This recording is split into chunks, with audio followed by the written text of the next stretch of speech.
day, Caplators, and I am Vincent Malaga, and I'm here to report about stability formation using the various stability diagram, trim tables, and stress tables used on board ships. Stability diagrams such as the metacentric weight GM diagram illustrate how the ship stability change with varying loading conditions.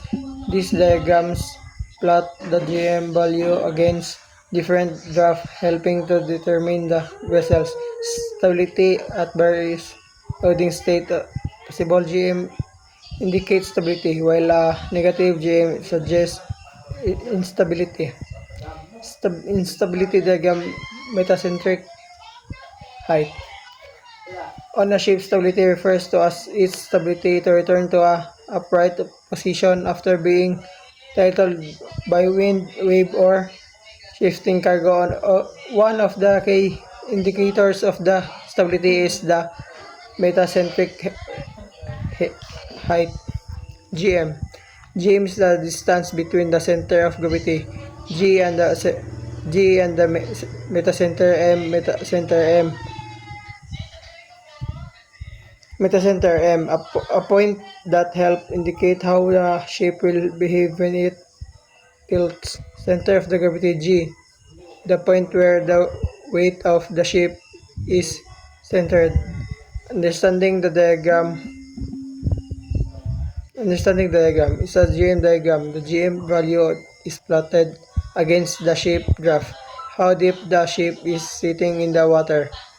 Positive GM. This means the metacenter is above the center of gravity. The ship will return to upright when titled. It's stable. Negative GM. The center of the gravity is about the metacenter. The ship will continue tilting further. It's unstable and risky capsizing. The GM value changes with how the ship is loaded. A high GM means the ship is very stable but may roll quickly, which can be comfortable. A low GM means the ship is more tender and rolls slowly, but if it's too low or negative, the ship can be unsafe. Trim tables are used to calculate the trim of the vessels when weights are added to location other than the vessel center of gravity. They provide data on how ship trim. The difference between the forward and the aft draft change with verifying loading condition. This information is crucial for ensuring the vessels maintains optimal trim for safe and efficient operation. What is trim? Trim refers to the difference between the forward draft dip at the bow and the aft draft dip at the stern of a ship. If the stern is deeper than the bow, the ship is trimmed by the stern.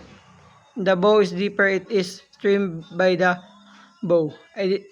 Ideally, ship aim for slight trim by the stern for better steering and fuel efficiency. What are the trim tables? Trim tables are reference charts provided in the ship's stability book. They help the crew understand how loading, cargo, fuel, or ballast in different parts of the ship affect the trim. When weight is added forward or aft the center of flotation, the ship's trim change. Trim tables tell you how much the forward and aft drop will change. How much the ship will tilt forward or backward, change its trim. How to correct the trim using ballast or cargo redistribution. Why trim matters. A ship with excessive trim may become unsafe, harder to settle, or even damage the hull. Maintaining optimal trim improves fuel efficiency, propeller immersion, and maneuverability. So in short, trim tables help the crew plan safe and efficient loading and ensure the ship floats evenly or with the right tilt for the best performance.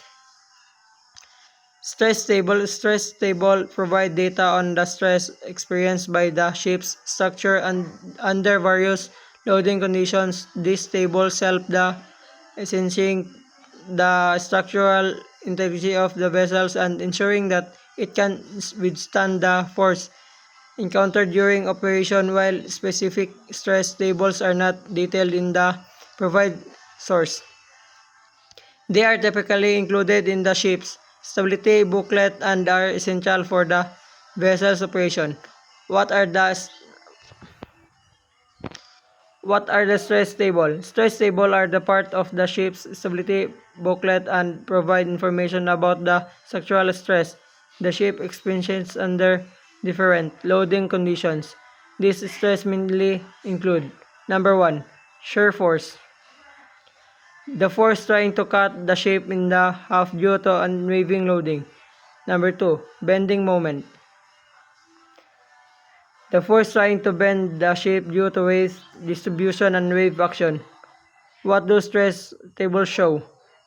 Stress tables show how different cargo or ballast loading arguments affect the ship's structure. For example, where you place heavy cargo can increase stress in certain parts of the hull. The ship must stay within safe limits of shear force and bending moments to avoid structural damage. These tables usually included safe limits for each parts of the hull, calculate value for various cargo configuration, guidance on how adjust loading to reduce stress. Why are they important? Prevent hull damage to how much stress can crack the deformed hull. Ensuring long-term safety. Conditional overstressing weakness the ship over time. Meet regulation requirements. Ship must operate within provided stress limits for safety and compliance.